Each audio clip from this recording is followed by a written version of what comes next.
I'm gonna tell you guys a little short story. I guess this is what you would call a secondhand story. Because it happened to friends of my family.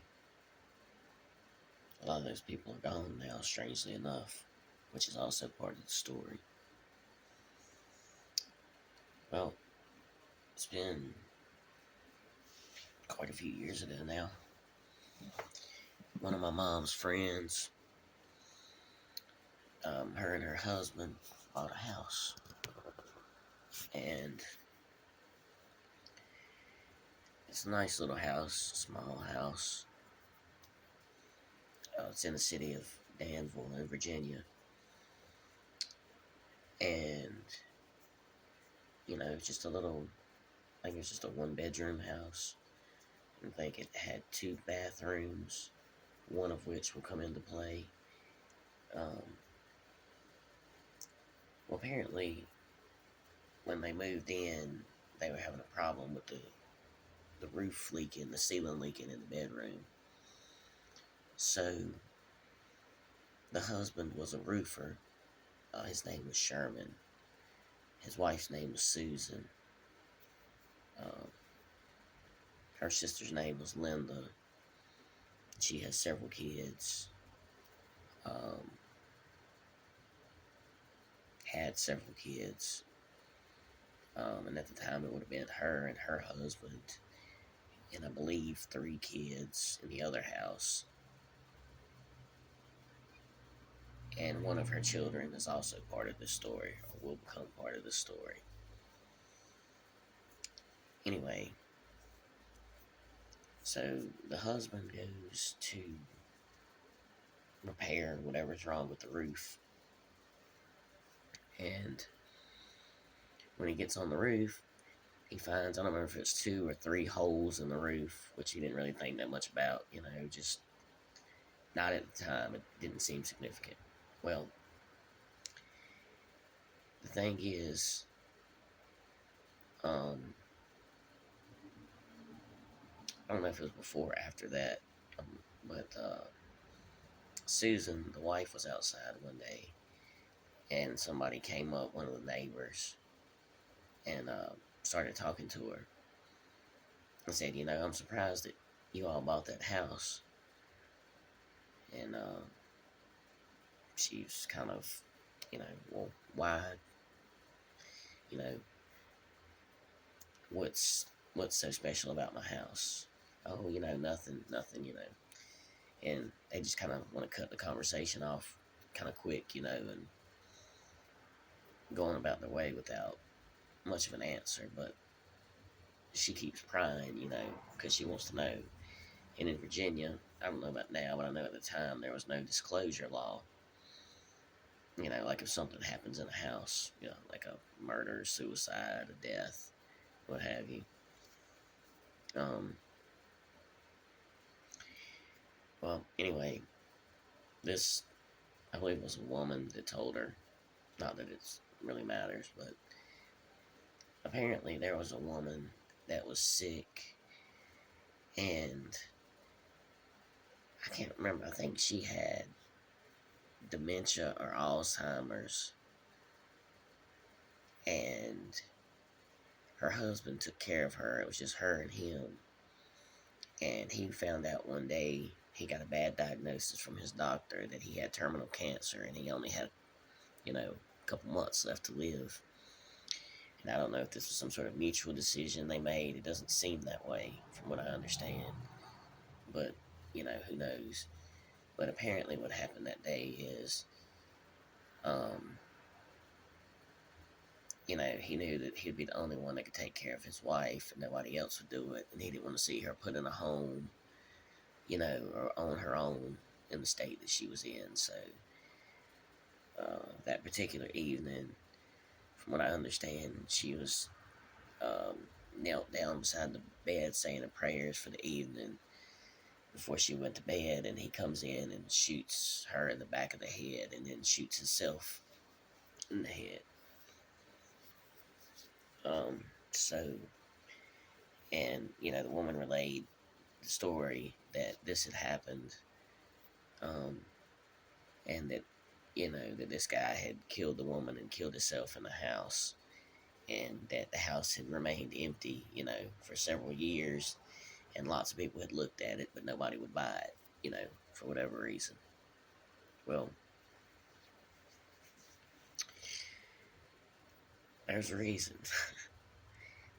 A couple of them. Um, but all this is unbeknownst to me.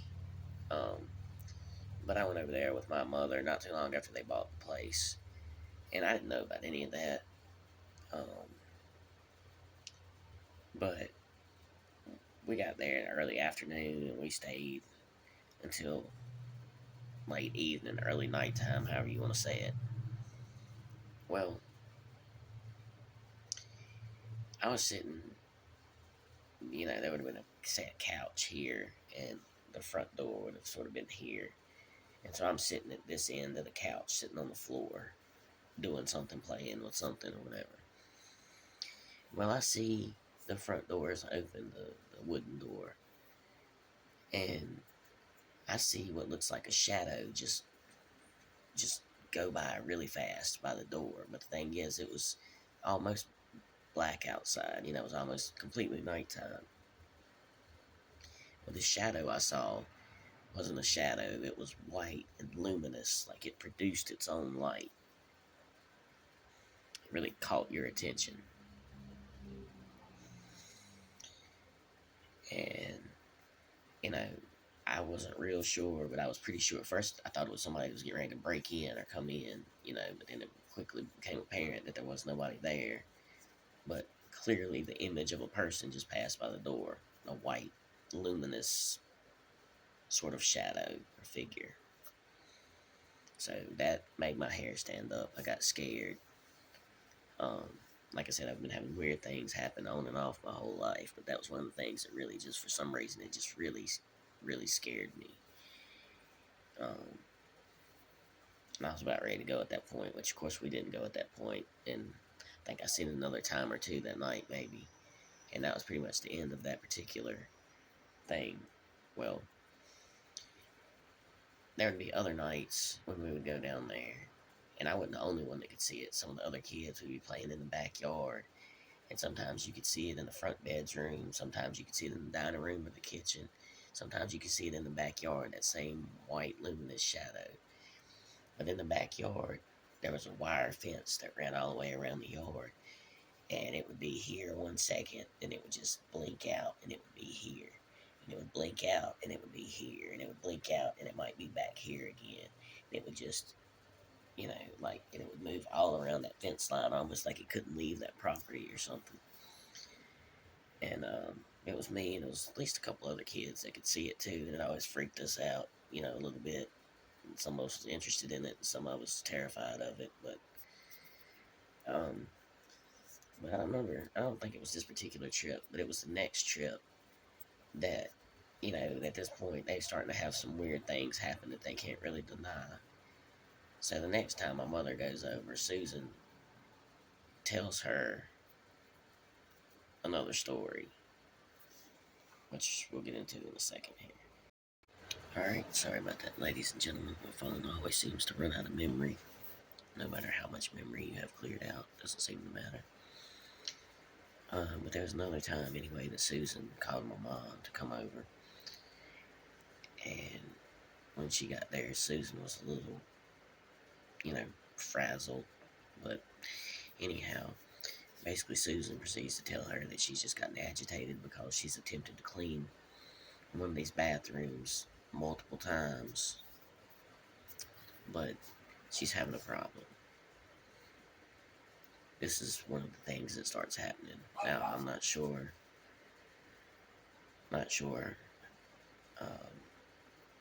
how this happens. It's not a plumbing problem. They had plumbers come out, believe it or not a plumbing problem. On the front bathroom, there's a front bathroom off the living room.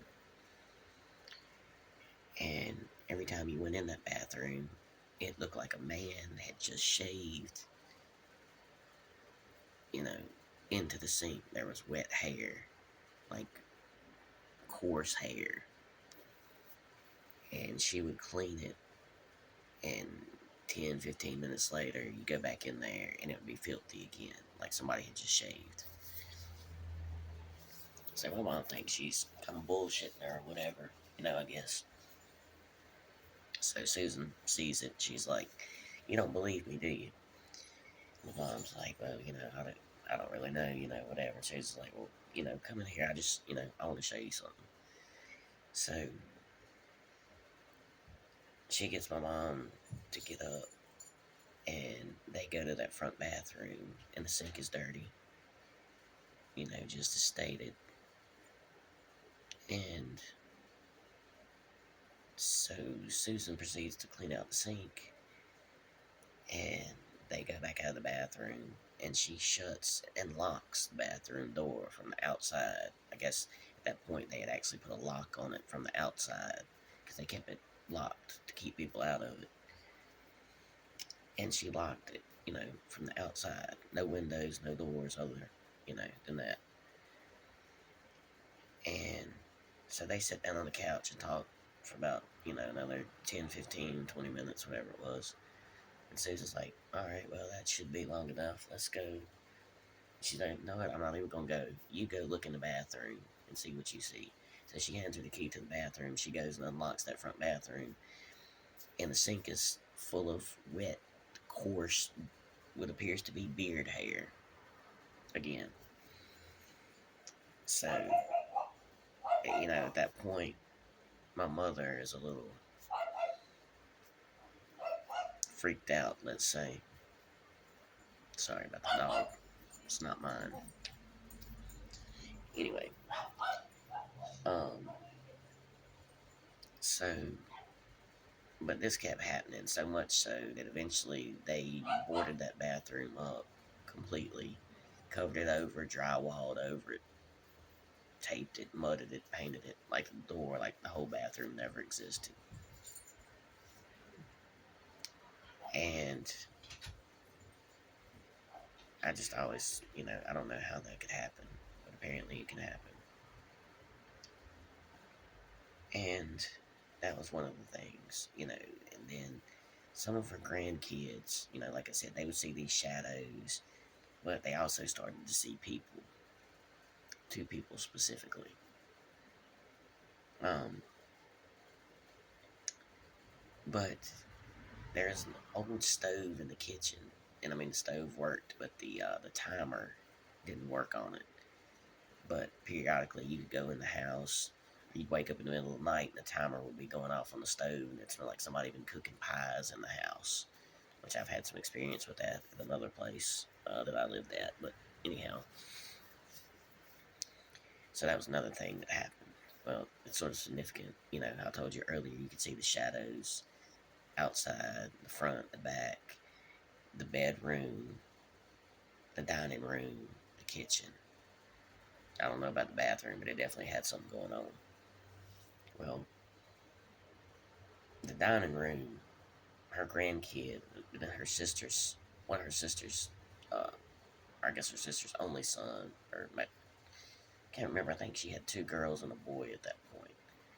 Anyway, or two boys and a girl, or two boys and two girls. I forget. It's been so long now.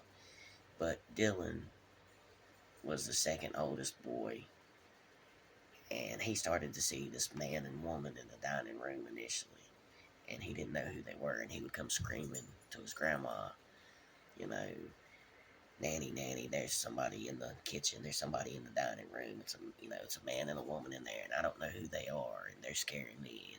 And could you get rid of them?" And of course, every time she went in there wasn't anybody there. So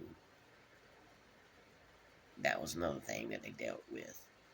But the thing about Dylan is, eventually Dylan stopped being scared of these two people in quotes. I often wonder if these manifestations were actually spirits of these two deceased people, or whether it was something darker. Because when I was there, I got the impression that there were two spirits there. There was a woman that was sort of the peaceful, kind energy, and then there was the man who was the sort of more aggressive, angry, turbulent kind of energy. That's kind of how it felt to me, you know, in the woo woo world. But the thing is, the story about Dylan gets real fucking dark. Um, Real fucking dark. And think I'm the only one that's made the connection, but I think it's pretty significant. But he starts to talk to these two people, and I don't remember what he called them. Eventually, he started calling them by names. And it turns out, when they did a little research later on, the two names that he's using are the two names of the decedents, the previous owners of the house. Now, Dylan would have been a small child at this point. He has no way to know anything about this. They didn't even know about it. He didn't know about those people dying in the house. They never told any of the grandkids about that, you know. And Susan had already lost one son. He'd been murdered outside of a bar. He had some kind of altercation inside, and when he left at 2 a.m. when the bar closed, somebody come flying up over the hill and just ran him over, just killed him. There's an interesting story about that, by the way, that he drew this house, and his mama had it in a frame. And he always said, you know, one day I'm going to live in this house. I've been dreaming about it my whole life.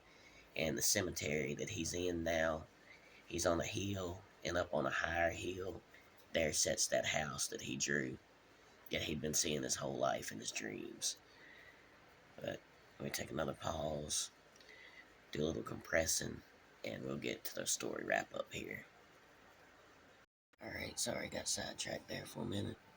I gotta go get my girlfriend here in a few minutes, so hopefully I got enough time to finish up. But anyway, so Dylan starts talking to these two people. Then he starts eventually calling them by name, right? Well, the names that he uses ends up actually being the names of the two people that had passed away, that the previous owners. Um, well, he kept seeing these two people and talking to them and talking to them, and you know, it kept going on. And you know, a lot of weird things had happened. You know, just but he became friends with these two people in quotes. And like I said, I often wondered if they were actually the spirits of those people, or if they weren't some kind of dark, whatever, demonic energy, or whatever you want to call it, that came in to fill the void of those two people. And I say that because this Susan, her sister's name was Linda, who would have been Dylan's mother. Well, she had never had a Christmas tree until this year. I mean, she celebrated Christmas, but for whatever reason, I don't know if her family grew up poor or whatever, but they never had a Christmas tree. Well, this year they were finally getting a Christmas tree. They almost got a Christmas tree. Last time I went, the house is still decorated for Christmas, even though it's been years. Smell of smoke, smell of death.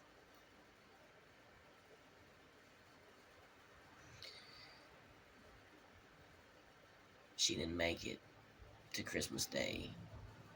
I don't know if it's Christmas Eve or the day before Christmas Eve, whichever. I've talked to the guy since that found Dylan, which is a horrifying story. This man's got PTSD for the rest of his life on the scene he came upon on the side of the road. But Dylan, this night, now Dylan had mental problems his whole life. He was violent.